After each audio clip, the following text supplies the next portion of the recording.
vamos a hablar ahora de la situación epidemiológica en la provincia de Buenos Aires. Por eso estamos en comunicación con Enio García, jefe de asesores del Ministerio de Salud de la provincia de Buenos Aires. Hola, Enio, buen día. ¿Cómo estás? Rocío López aquí.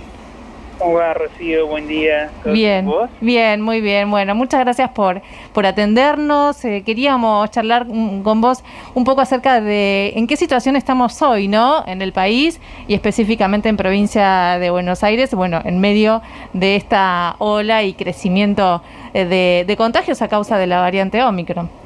Claro. Es una ola muy distinta, ¿no? A las que enfrentamos en otros momentos de la pandemia. Tiene dos características muy marcadas que nos parece que diferencian de lo demás. Una es esa cantidad de contagios impresionante que vemos, ¿no? Más allá de que es también otra situación social, tenemos mucho más interacción social. La verdad que casi que volvimos, ¿no? a la normalidad prepandemia. Estamos en una temporada de verano también con mucha asistencia de turismo, entonces hay mucha interacción social, lo que de por sí ya propicia más contactos y que aumenten los contagios, pero es una variante que ya está comprobada que de por sí es más contagiosa, es mucho más fácil, ¿no? transmitir y contagiarse, cosa que, bueno, nunca estamos viendo esos récords, ¿no? que nunca tuvimos de más de 50.000 casos por día en la provincia. Pero por otro lado, no vemos un correlato de esos casos en internaciones, en muertes, o sea, en casos graves, claro. Como por ahí teníamos en las otras olas, ¿no? Era mucho mayor la proporción, ¿no? de personas internadas, de fallecidos, en función del número de casos. Entonces, bueno, son dos características marcadas. Por un lado, esta cuestión, la necesidad de mantener cuidado por el exceso de casos, pero por otro lado, nosotros seguimos monitoreando las camas, los servicios de salud, y por ahora, la verdad que no hay sobresaltos, ¿no? Aumenta de a poquito la ocupación de camas de terapia, pero en un nivel bastante manejable, nada comparado con las otras dos olas. Enio, ¿y vos pensás, porque se habló mucho de este tema en los últimos días, acerca de la posibilidad de dejar de contar los casos de contagios, ¿no? Y ver justamente lo que vos decías, la cantidad de personas internadas, la cantidad de personas que no estaban vacunadas dentro de esa población que requiere cuidados intensivos. ¿Qué opinas sobre esta cuestión? Sí, eso pasa con cualquier epidemia, es así, o sea, en un momento vos tenés que tener un buen sistema de registro de casos, y la verdad que con esa pandemia, yo trabajo hace 15 años con epidemiología acá en Argentina y nunca vi el sistema funcionando tan bien, ¿no? para contar casos, pero necesitas eso para entender cómo viene la mano, ¿no?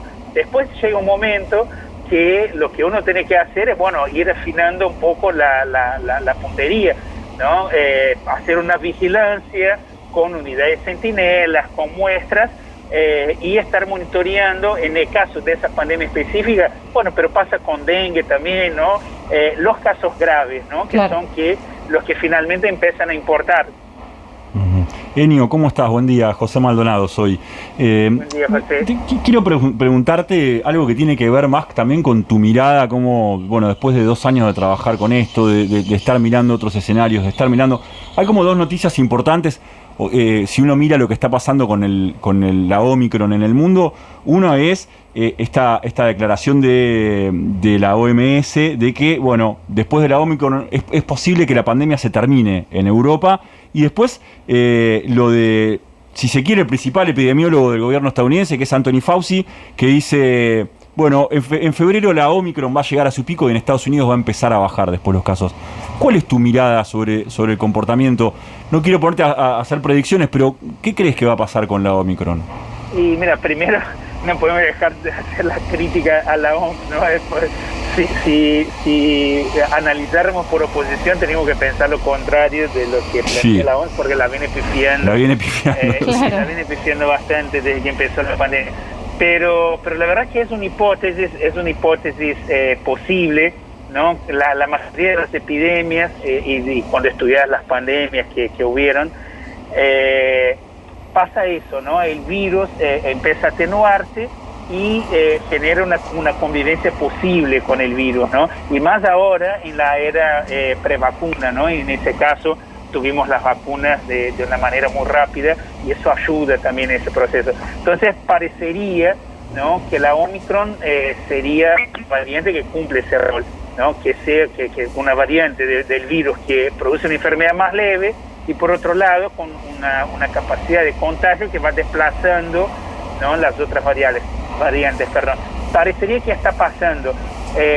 Eso quiere decir que, bueno, va a ser así, no va a aparecer otra variante. No sabemos, ¿no? Pero la verdad que hay bastante consenso en la epidemiología mundial de que es una posibilidad con alto índice de probabilidad.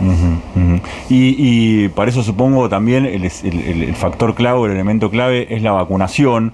La provincia de Buenos Aires tiene números muy buenos en eso, la verdad que a nivel mundial también.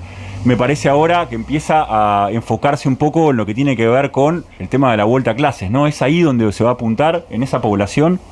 Tal cual. La verdad que conseguimos una muy buena cobertura, como vos decís, pero en la población de fundamentalmente menores de 12 años, de manera contraintuitiva, ¿no? Porque es una población que generalmente tiene las mejores coberturas, pero con el tema de la vacuna contra el coronavirus no está haciendo así. Tenemos 50%, un poco menos de cobertura en esa población, y con el regreso a las clases estamos haciendo mucho énfasis en recuperar eso. El año pasado, en noviembre, diciembre, hicimos campaña en la escuela, fuimos a más de 1000 escuelas en la provincia y vacunamos en las escuelas, pero bueno, entró el periodo vacacional y ya estamos trabajando con el Ministerio de Educación para febrero, cuando ni bien empiecen las clases, retomar esa actividad y ver si logramos ampliar esa adherencia con el apoyo de la comunidad educativa. Enio, ¿y por qué pensás que ocurrió esto en la población más pequeña, niños y adolescentes? La semana pasada Nicolás Kreplak fue muy crítico con la Sociedad Argentina de Pediatría, que en un momento se manifestó en contra, ¿no?, de la vacuna COVID, y eso pudo haber generado un daño y bueno, una repercusión en la población. Sí, la verdad que fue desafortunado, no sé si fueron críticos, pero hicieron algo que no se hace nunca, que nunca hizo ninguna sociedad, que es pedir al gobierno los datos de aprobación de alguna vacuna, algún medicamento. O sea, no se pide eso para la vacuna contra gripe, contra sarampión, no se pide para un medicamento, es muy raro todo eso. Ahora, cometer ese error, eso seguramente generó dudas en parte de la población, pero también la campaña que se está haciendo desde algunos sectores de oposición que no se entiende desde que empezó la campaña de vacunación, de poner dudas todo el tiempo sobre la vacuna. Entonces, tuvimos ese caso rarísimo de una diputada queriendo procesar al presidente por envenenar a la gente, por traer una vacuna. Pasaron cosas como bastante absurdas. Y yo creo que ahí con el tema de uno por ahí adulto se hace cargo, pone el brazo. Ahora cuando es un niño, una niña, siempre hay más cuidado. Entonces ese sembrar dudas, me parece, en la comunidad, en la sociedad, tuvo ese efecto. Para nosotros no nos queda ninguna duda. Por eso que decía, o sea, es una población que generalmente los padres, madres, los cuidadores, cuidadoras adhieren, ¿no?, a que esa población se vacune. Es rarísimo lo que ha pasado con la vacuna contra el coronavirus. Nos parece que es eso, ¿no?, una siembra de dudas totalmente innecesaria. ¿Y cómo estás mirando el debate? Bueno, el otro día lo escuchaba al ministro Nicolás Kreplak diciendo es momento de que empecemos a pensar, o están dadas las condiciones para empezar a pensar en un debate en el Congreso sobre la obligatoriedad de las vacunas, porque las vacunas son seguras.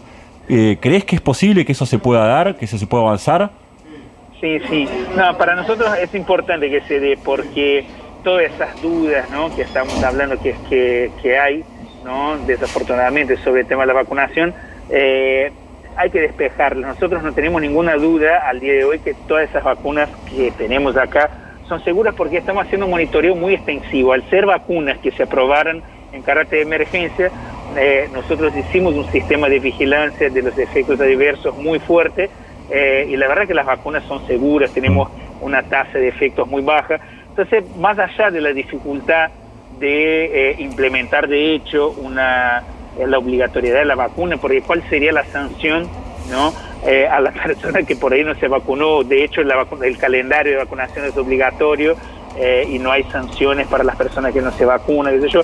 Pero poner el debate en la agenda pública, en los medios de comunicación, en el Congreso, me parece que va a ser muy oportuno para despejar esas dudas, ¿no? Me parece que en el debate siempre surgen los argumentos y la gente logra de alguna manera separar el debate del aborto, por ejemplo, ¿no? En el año que se empezó a debatir en el Congreso, por más que no se aprobó en el Senado, ¿no? Me parece que ahí despejó un montón de dudas, que la gente vaya a hablar al Congreso, aclaró un montón de situaciones y logró más adherencias, claro, ¿no? Y después, bueno, un par de años después, logramos aprobar la ley y es un derecho hoy. Yo creo que con la vacunación puede pasar algo similar. El hecho de ir a debatir, de poner el tema en la agenda, de aclarar las dudas, por ahí va a ayudar a aumentar la adherencia, más allá de si va a ser obligatorio o no, si va a haber sanción o no. Enio, hablando de dudas y de vacunación, tengo una pregunta práctica que mucha gente se está preguntando en estos momentos. Alguien que tuvo COVID y tiene pendiente el turno para la tercera dosis o para la segunda, digamos, ¿qué tiempo tiene que esperar, si es que tiene que esperar un tiempo para aplicarse esa dosis que está esperando? Sí, una vez que tenga el alta epidemiológico, o sea, que cumplió los días de aislamiento, estaría en condiciones de dar la vacuna. Lo que sí no hay como una necesidad, porque no es lo mismo esa persona que estaba esperando una tercera dosis y se contagió que una persona que tiene las 2 dosis y todavía no se contagió.